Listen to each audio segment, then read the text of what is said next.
हाँ जी बेटा, कल हमने preparation of colloids finish good किया। Afternoon sir. Good afternoon, good evening बेटा।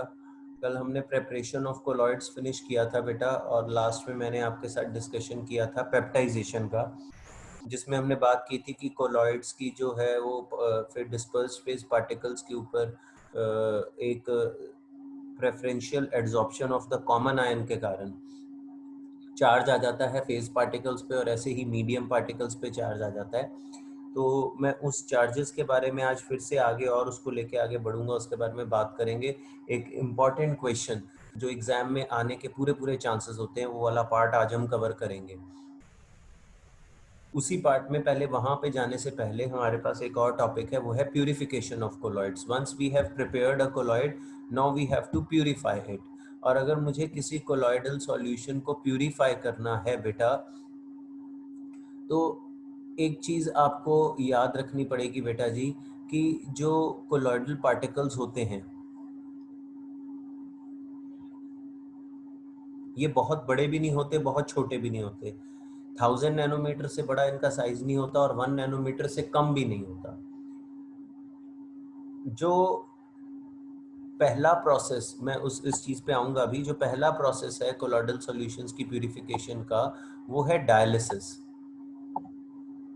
सबसे पहले तो पेपर में अगर आपको कोई प्यूरिफिकेशन के बारे में पूछ ले कि होती क्या है, it is used for reducing the amount of impurities to a requisite minimum. That process is known as purification of colloidal solutions, dialysis. बेटा आप लोगों ने कभी सुना होगा कि किसी की अगर किडनीज में प्रॉब्लम है तो उनको डायलिसिस करानी पड़ती है, अगर बहुत ज़्यादा प्रॉब्लम वो बढ़ जाए। आपको मैंने कल ही शायद बताया था कि blood is also a colloidal system, blood भी एक कोलॉइड है, एक सोल है। अब जो डायलिसिस होती है उसमें क्या होता है, बेसिकली हमारे पास एक डायलाइजिंग मेम्ब्रेन होती है। ये अगर आप इस डायग्राम को ध्यान से देखें बेटा, मेरी आवाज़ क्लियर है सबको? Yes sir. Yes sir.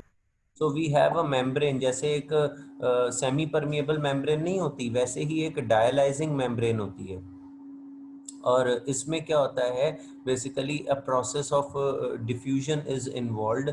हमारे पास इम्प्योर कोलॉइड इसके अंदर हम लेंगे, इस मेम्ब्रेन के अंदर, और बाहर प्योर वाटर का करंट हम प्रोवाइड करेंगे। एक ये स्टिल वाटर नहीं होगा बेटा, ये करंट होगा, ये कॉन्टिन्यूस वाटर का फ्लो चलता रहेगा। होगा क्या, जब बाहर प्योर वाटर है तो अंदर से इम्प्योरिटीज जो हैं वो इस मेम्ब्रेन से निकल के बाहर आ जाएंगी। क्योंकि जो इम्प्योरिटीज होती हैं वो ज़्यादातर हमारे पास ट्रू सॉल्यूशन के रेंज की होती हैं, means very very small particles. वो इनके पोर्स को क्रॉस करके निकल आते हैं बाहर, बट कोलॉइडल पार्टिकल्स अंदर ही रहते हैं, कोलॉइडल पार्टिकल्स बाहर नहीं निकलते। Are you getting my point बेटा?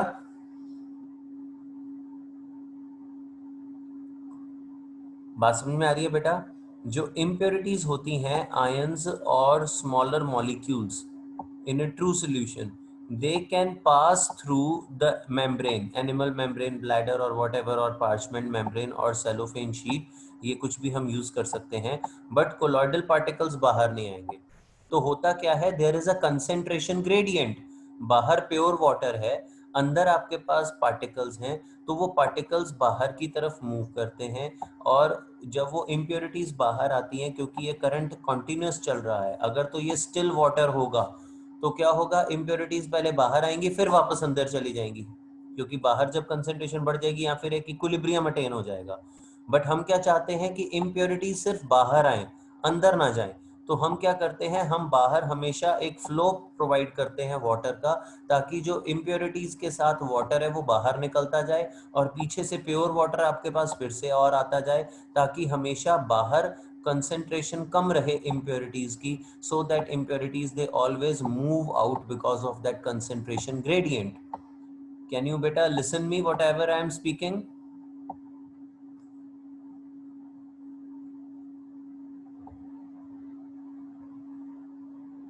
Yes sir. Yes sir. इस पूरे एपरेटस को डायलाइजर बोलते हैं बेटा।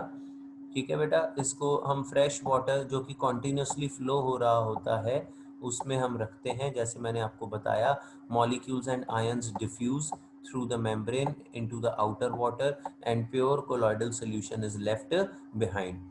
इसी प्रोसेस में अगर मैं सिर्फ यहाँ पे इलेक्ट्रोड्स ऐड कर दूं, सारा कुछ वही है। अगर हम एनोड और कैथोड इलेक्ट्रोड लगा दें, बाहर इलेक्ट्रिसिटी का सप्लाई प्रोवाइड कर दें, तो होता क्या है कि जो आयनिक इम्प्योरिटीज हैं उनकी मूवमेंट और इजी हो जाती है। जो आयनिक इम्प्योरिटीज हैं वो ऑपोजिटली चार्ज्ड इलेक्ट्रोड की तरफ, positive will move towards negative, negative will move towards positive. ये जो आपके ऑपोजिटली चार्ज्ड आयंस हैं वो ऑपोजिटली चार्ज्ड इलेक्ट्रोड्स की तरफ बहुत इजीली बाहर मूव करते हैं। तो ये जो प्रोसेस है डायलिसिस की, ये थोड़ी सी स्पीड अप हो जाती है in the presence of electricity, and the process is known as electrodialysis. Is it clear पुत्र?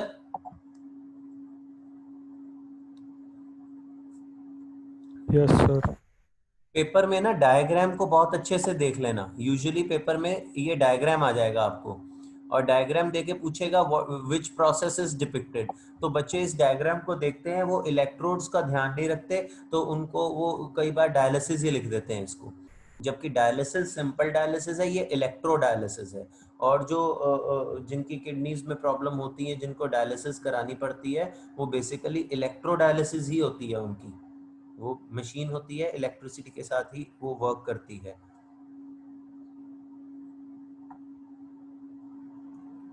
ठीक है बेटा, क्लियर है? बढ़ू आगे Raje? Yes sir. Yes, sir.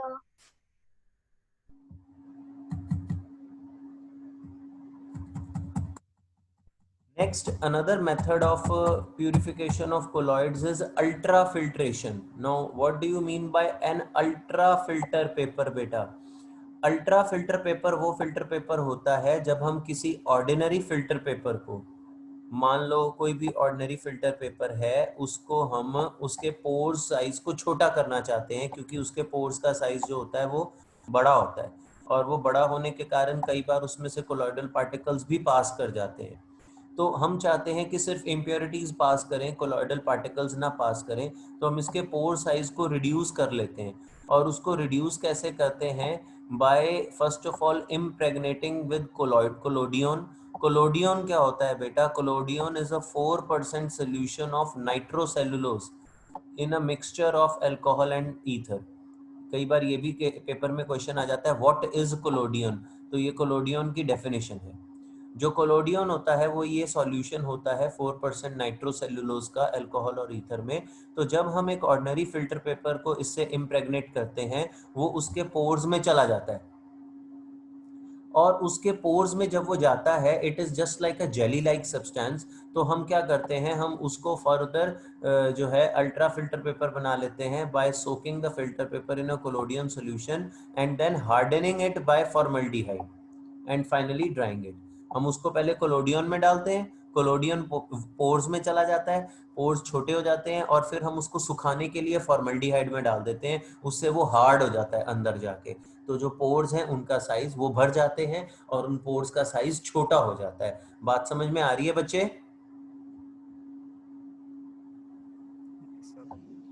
फिर इस अल्ट्रा फिल्टर पेपर को यूज करके हम कोलॉइडल पार्टिकल्स को सेपरेट कर लेते हैं। ये प्रोसेस स्लो प्रोसेस होती है, ठीक है, और इसको स्पीड अप करने के लिए हम प्रेशर या सक्शन को अप्लाई कर सकते हैं। जब आप लैब में आएंगे कभी, डीएवी वाले बच्चों की मैं बात कर रहा हूँ, तो उनको मैं, अदरवाइज बाकी बच्चे अपने स्कूल टीचर्स को, जब आप लैब में जाओगे तो आपको वो सक्शन फनल दिखा सकेंगे। आप देखना, वो एक सक्शन फनल होती है जिसमें साइड पे एक सक्शन पंप हम लगा के जो है उस फिल्ट्रेशन प्रोसेस को थोड़ा स्पीड अप करा सकते हैं, किसी भी फिल्ट्रेशन प्रोसेस को। तो जो कोलॉइडल पार्टिकल्स हैं वो ऊपर ही रह जाएंगे, क्योंकि पोर साइज छोटा हो चुका है, तो वो उसमें से क्रॉस नहीं करेंगे। They are left on the ultra filter paper. उनको वहां से उठा के हम दोबारा से फ्रेश डिस्पर्जन मीडियम के साथ स्टर करेंगे, जो भी हमारा सॉल्वेंट हम चाहते हैं, और हमें एक प्योर कोलॉइडल सॉल्यूशन मिल जाएगा। इज इट क्लियर पुत्र जी?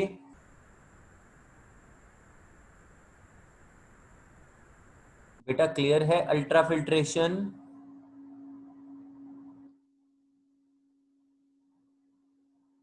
Yes sir. Yes sir. तो Yes, sir. तीनों बेटा क्लियर हो गए। एक हमने किया डायलिसिस, एक हमने किया इलेक्ट्रोडायलिसिस और एक अब हमने फिनिश किया अल्ट्रा फिल्ट्रेशन। ये आपके पेपर में एक क्वेश्चन इनमें से आता ही आता है, यूजुअली आपको ये आने चाहिए। बेटा देखो सबसे बड़ी बात है नोट्स। जिस बच्चे के जितने बढ़िया नोट्स बनेंगे वो बच्चा उतना ही बढ़िया स्कोर करेगा एग्जाम्स में। 1 2 3 4 नंबर के लिए नहीं टेंशन लेनी, वो कभी ज्यादा कम आ जाए, दैट्स हार्डली एनी मैटर। एक और बात याद रखना, आप लोगों के सबके हो रहे हैं स्कूल्स में ऑनलाइन पेपर, और ऑनलाइन पेपर में बेटा हमें भी पता है एज टीचर्स, आपको भी पता है कि हम कई बार कर जाते हैं ऐसा काम कि हम चीटिंग करके या कोई अनफेयर मीन यूज करके हम आंसर्स देते हैं। तो 2 नंबर फालतू उस तरीके से स्कोर कर लेने से कोई फायदा नहीं है। आप जेन्युइन स्कोर करो, जिसके 20 में से 15 नंबर जेन्युइनली आ रहे हैं वो लाख गुना बढ़िया है जिसके 20 में से 18 19 आ रहे हैं नकल मार के, उसके कंपैरिजन से। सो आई एम नॉट सेइंग कि 18 19 वाले सारे नकल मारते हैं, but what I am saying कि अगर आप जेन्युइनली 15 नंबर ले रहे हो 16, तो वो भी बढ़िया है। टाइम लगेगा चीज़ों को आपको होल्ड बनाने में। तो इनके नोट्स अच्छे से बनाओ, ये थ्योरेटिकल यूनिट है, जितना बढ़िया लिखोगे उतना बढ़िया आपको रिटेन रहेगा एग्जाम में। So before I move to the properties of colloidal solutions, I'll first of all discuss one of the very important property, that is colligative properties. So what are colligative properties, beta? The properties which depend upon the number of particles of solute present in the solution and not upon the molecular mass of the solid particles.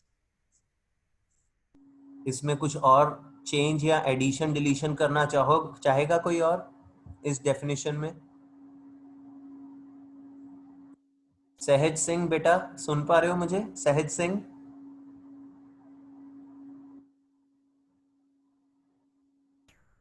सहज सिंह बेटा सुन पा रहे हो?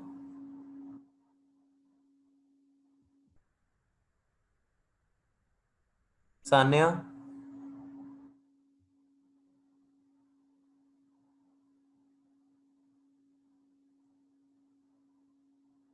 सान्या,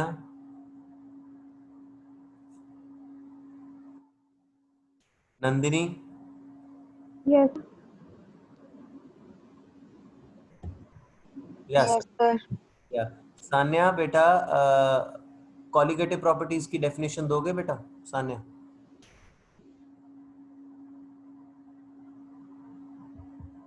जो मयंक ने बोली मुझे वो पूरी नहीं लगी definition. Ashima, can you hear me? Yes, sir. आवाज थोड़ी कट के आई है, मैं ज्वाइन करता हूँ। सान्या आप ऐसे करो, मुझे मैसेज में लिख दो व्हाट्सएप पे, कोई बात नहीं डेफिनेशन। आशिमा आप बोलो बेटा। सर कॉलिगेटिव आशिमा अनम्यूट करो अपने आप को। Sir colligative property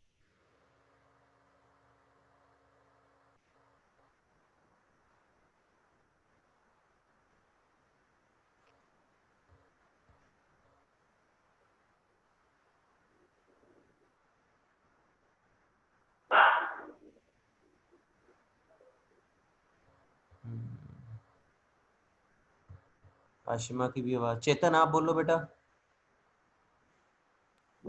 The property which depends upon number of particles and not upon its nature.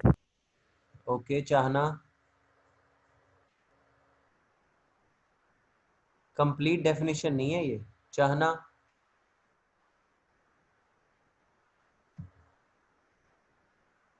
Ayush?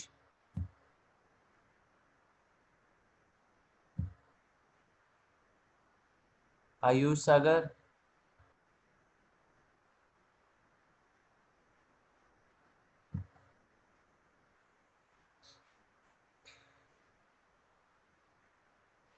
Colligative properties are properties of dilute solutions. ये वर्ड भूल रहे थे, मयंक भूल गया था और आशिमा, शायद आशिमा ने भी आंसर दिया, भूल गई। The properties of dilute solutions, which depend only upon number of solute particles and not upon their nature. बेटा जब हम मोलर मास की बात करते हैं ना मयंक, हाँ जी सर। तो बेटा यूरिया और मेरे ख्याल से एसिटिक एसिड चेक कर लेना, दोनों का मोलर मास सेम है। यूरिया और एसिटिक एसिड का मोलर मास सेम है, बट अगर इनका नंबर, आपने बोला ना बेटा कि basically they don't depend upon their molar masses या कुछ ऐसे करके कुछ आपने बोला, तो बेटा कई बार मोलर मासेस डिफरेंट भी होते हैं, सेम भी होते हैं, तो बट कॉलिगेटिव प्रॉपर्टीज भी डिफरेंट सेम हो सकती है, सो यू कांट है ना फिक्स दैट थिंग।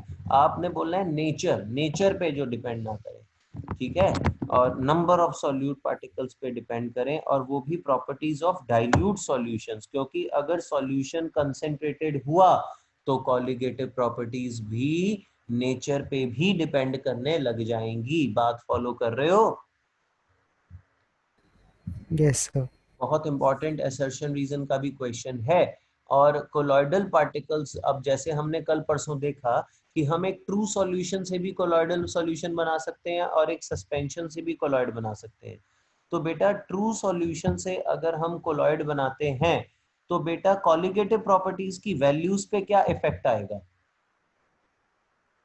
बताओ आशिमा, अब आपकी आवाज आ सकती है बेटा, बोलने की कोशिश करो, अब पहले नहीं आ रही थी। yes sir. बेटा अगर मैं ट्रू सॉल्यूशन से कोलॉइड बनाया, कीप योरसेल्फ अनम्यूट, अगर एक हमने ट्रू सॉल्यूशन से कोलॉइड बनाया तो बेटा कॉलिगेटिव प्रॉपर्टीज पे क्या इफेक्ट आएगा?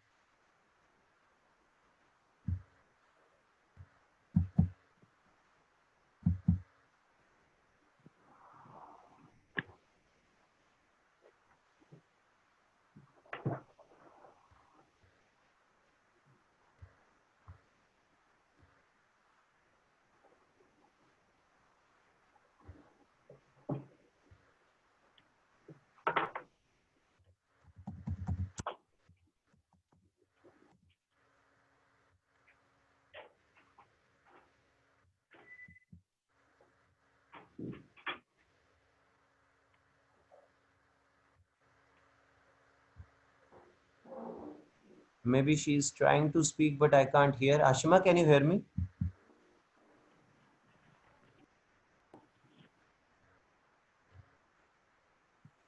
हरलीन?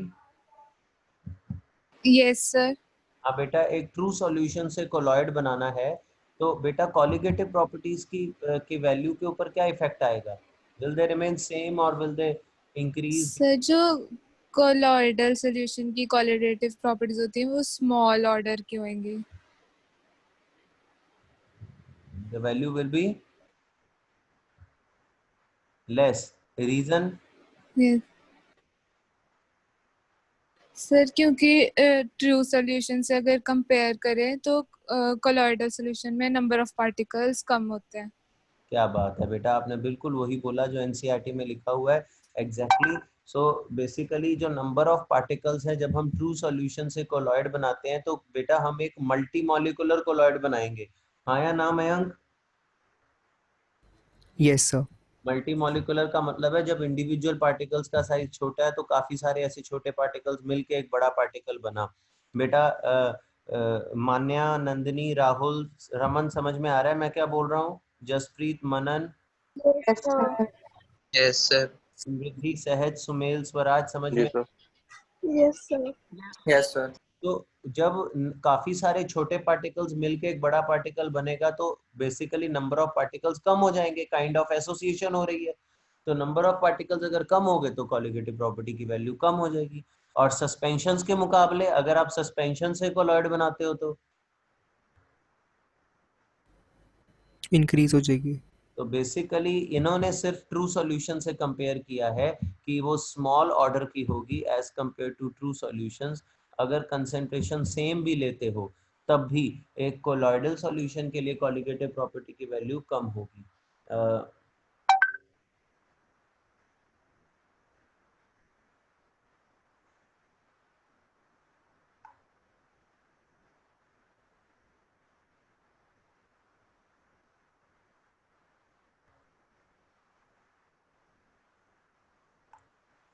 ठीक है बेटा, आगे बढ़े।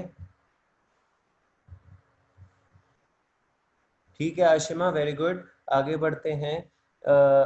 अब इससे पहले कि मैं अगली प्रॉपर्टी पे आऊं, which is Tyndall effect, let us first of all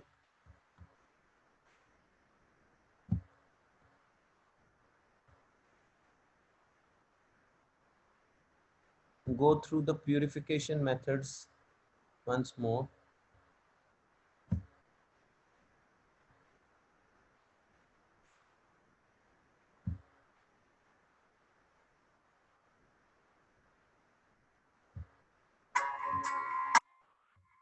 Purified colloids.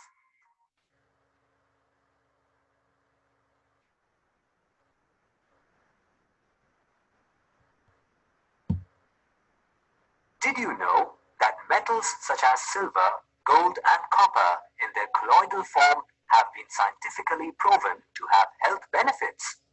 Click any metal colloid to learn more.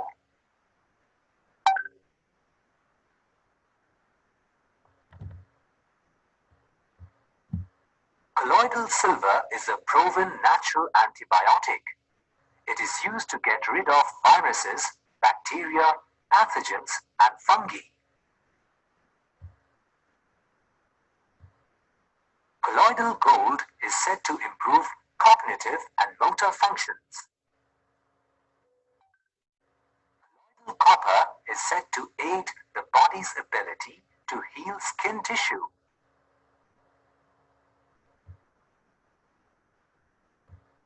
Colloids are heterogeneous systems which are prepared by dispersing very fine particles of a substance called the dispersed phase into another substance called the dispersion medium. When colloids are prepared, the dispersion medium is found to contain many soluble impurities and excessive electrolytes. The impurities tend to destabilize the colloidal solution. A destabilized colloid flocculates. This means that the particles aggregate and settle as sediments. Hence, it is imperative that these impurities be removed or minimized. This is carried out by different methods of purification. Let us learn about some of them. There are three methods for the purification of a colloidal solution: dialysis, electrodialysis, and ultrafiltration. Click each button to learn more. Dialysis, as a method of purification, is based on the principle that the colloidal particles do not pass through membranes such as. Now this is important beta. आपको paper में specifically they may ask you the principle of a process. Nobody is going to ask you the complete process. Maximum of the times आपको principle ही पूछा जाएगा. तो आपको हर एक process का जो principle है वो पता होना चाहिए. ठीक है बच्चे? Do you want me to send these images along?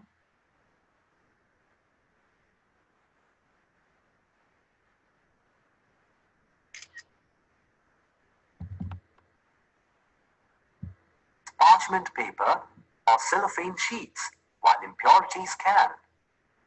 In this method, the impure colloidal solution is poured into a bag made of a suitable membrane such as animal bladder, parchment paper, or cellophane.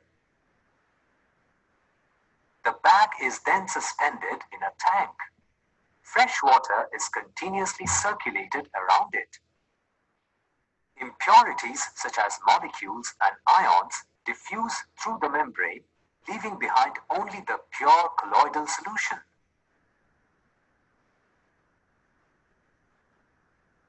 बेटा देखो, आप में से किसी को ऐसा लग सकता है कि जब एक बार सर ने बता दिया है तो अब ये वीडियो क्यों दिखा रहे हैं। बेटा कई बार कोई चीज़ें सुनने की बजाय देख के दिमाग में घर कर जाती हैं, तो जैसे अभी अगर आप इसको ध्यान से देखेंगे आपको लर्निंग करने में बहुत आसान रहेगा. It will be very easy for you, इसलिए इसको ध्यान से देखना. Dialysis is a slow process. In order to speed up the process, sometimes an electric field is applied. This is done especially if the impurities are electrolytes. This process is called the electrodialysis. In this method, the dialysis setup is used. The impure colloidal solution is poured into a bag made of animal bladder or another suitable membrane. The bag is then suspended in a tank. Fresh water is circulated continuously in the tank. A positively charged anode and a negatively charged cathode are fitted into the dialysis tank. When electricity is passed through the setup, the process of diffusion gets quickened. The ionic impurities migrate from the bag towards the oppositely charged electrodes. After a while, only the pure colloidal solution is left in the bag.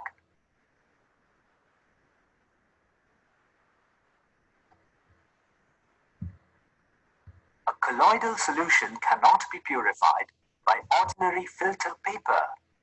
This is because the pores of the filter paper are large and allow the colloidal particles to pass through them.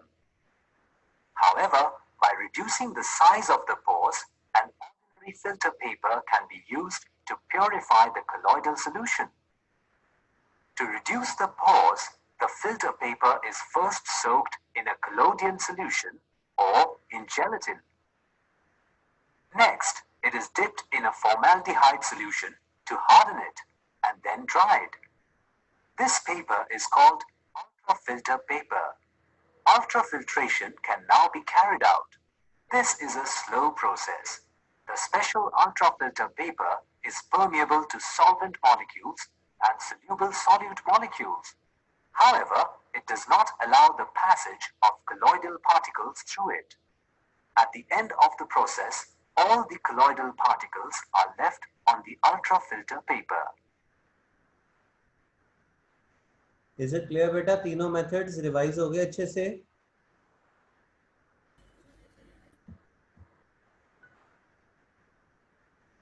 हाँ जी बेटा, तीनों methods revise हो गए अच्छे से?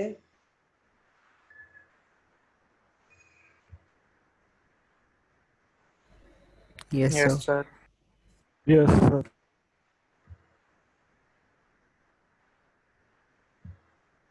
Now let us summarize what we have learned.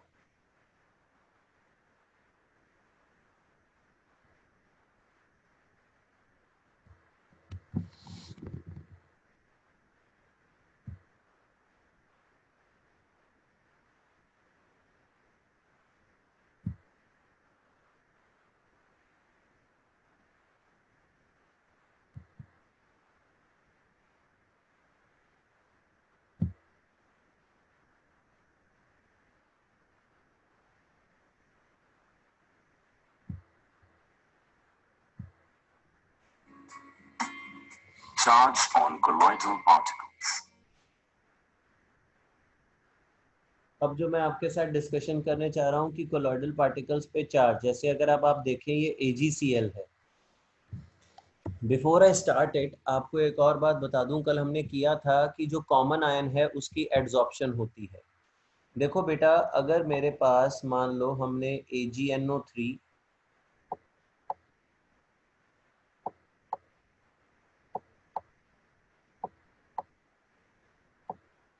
और Ki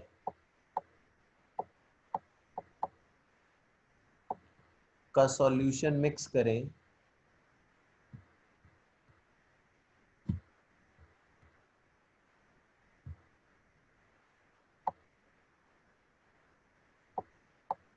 तो हमें AgI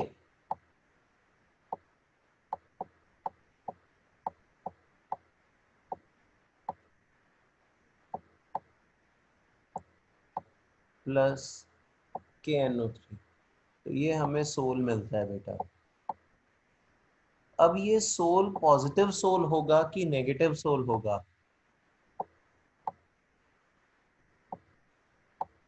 Whether this AgI soul, ये तो कल आपको बताया था ना बेटा, एक पॉजिटिव और नेगेटिव सोल को कैसे रिप्रेजेंट करते हैं।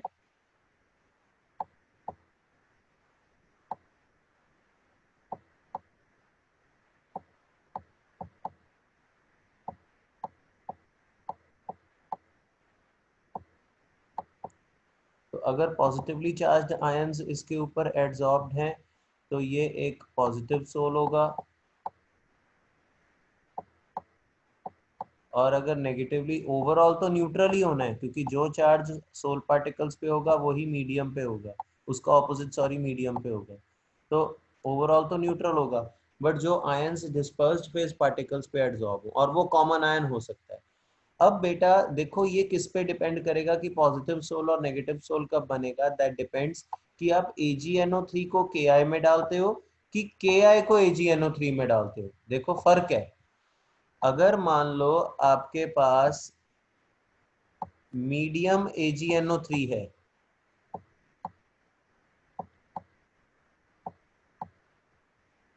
और ऊपर से आप Ki डाल रहे हो तो वो अलग चीज है। अगर मीडियम Ki है और आप ऊपर से AgNO3 डाल रहे हो तो वो एक अलग चीज है। बात को समझना क्यों, जैसे ही मान लो जो मीडियम होता है वो तो बेटा वैसे ही एक्सेस में होता है ऑलवेज, यू नो, यस और नो।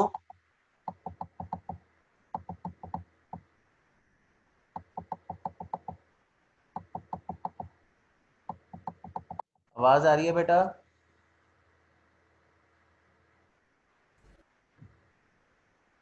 बेटा मान लो यहाँ 1000 सिल्वर आयंस है, आप मूवमेंट ऊपर से Ki डालना शुरू करते हो तो 1 2 3 4 10 15 50 100 200 जितने भी आप यहाँ से आयोडाइड आयन डालोगे, मान लो 100 आयोडाइड आयन आपने इसमें डाले तो 100 Ag पॉजिटिव उन 100 आयोडाइड आयन से 100 AgI बना देंगे।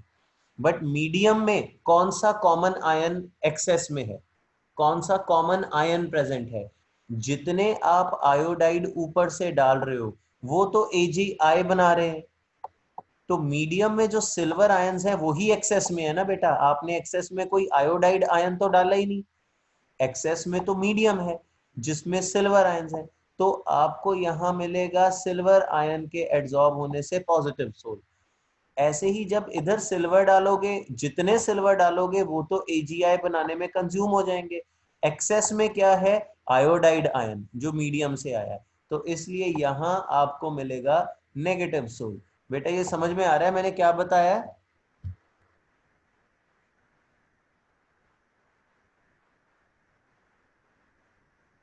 बेटा सर समझ नहीं आया सर, बिकॉज Ag का तो Ig के साथ रिएक्शन हो ही गया, उन्होंने तो AgI बना ही दिया फिर। तो बेटा Ag तो एक्सेस में है ना मीडियम, मैं वही तो बोल रहा हूँ। नीचे मान लो 1000 मॉलिक्यूल्स हैं AgNO3 के, ऊपर से आपने 100 मॉलिक्यूल डाले Ki के, तो 100 आयोडाइड 100 Ag पॉजिटिव के साथ कंबाइन करेंगे, बाकी 900 Ag तो अभी भी एक्सेस में है ना जो एड्सॉर्ब होंगे। Yes sir. अब अगर तू ये बोले कि सर मेरे पास ऊपर 1000 और नीचे 100 हैं, फिर तो ऑब्वियस है जो चीज एक्सेस में है वो सॉल्वेंट है, फिर हम ये थोड़ा बोलेंगे कि मैंने Ki को AgNO3 में डाला, फिर मैं यही बोलूंगा कि मैंने AgNO3 को Ki में डाला। Are you getting my point? Yes sir. तो बेसिकली आपने ये कॉन्सेप्ट याद रखना है कि the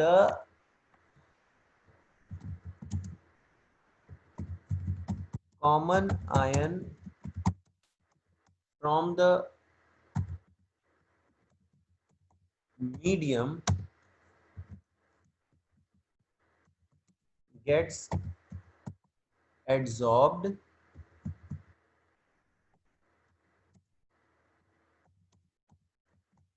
and hence provides the charge to colloidal particles। ये कॉन्सेप्ट आपने याद रखना है, ठीक है बेटा?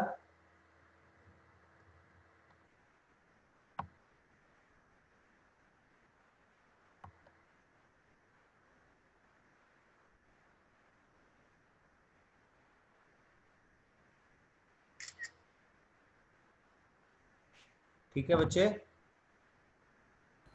Yes sir. बेटा सबको क्लियर हुआ? राजे, मान्या, नंदिनी, रमन, जसप्रीत, समीक्षा, समृद्धि, सहज, जगदीप, जशनजोत, सबको समझ में आ रहा है? Yes, Yes, sir. sir. Yes, sir. Ashima, Aastha, Ishanveer, yes sir. Swaraj, Sumel, समझ में आ रहा है बेटा? मुझे नहीं आया सर क्या चीज? ये जो भी आपने डायग्राम बनाई थी AI3 वाली। नहीं, आपको सुन के नहीं समझ में आया कि मेरी आवाज नहीं आई due to some problem, connection problem? नहीं, सुन के समझ नहीं आया। बेटा कौन सा आयन एडजॉर्ब होगा? वो कॉमन आयन एडजॉर्ब होता है। कॉमन आयन कौन सा एडजॉर्ब होगा? जो एक्सेस में होगा। और मीडियम जो होता है वो हमेशा एक्सेस में होता है। हम सॉल्वेंट उसी को मानते हैं जो चीज एक्सेस में हो। हाँ जी सर। तो बस आपने ये देखना है कि मीडियम में से कौन सा कॉमन आयन अवेलेबल है। अगर मीडियम AgNO3 है तो Ag+ अवेलेबल है, और अगर मीडियम Ki है तो I नेगेटिव अवेलेबल है, क्योंकि मेरा कोलॉइड तो Agi है। Are you getting my point? Agi में से या तो Ag+ मिले या I नेगेटिव मिले। तो अगर Ag+ तब मिलेगा अगर AgNO3 एक्सेस में होगा, और अगर I नेगेटिव तब मिलेगा अगर Ki एक्सेस में होगा।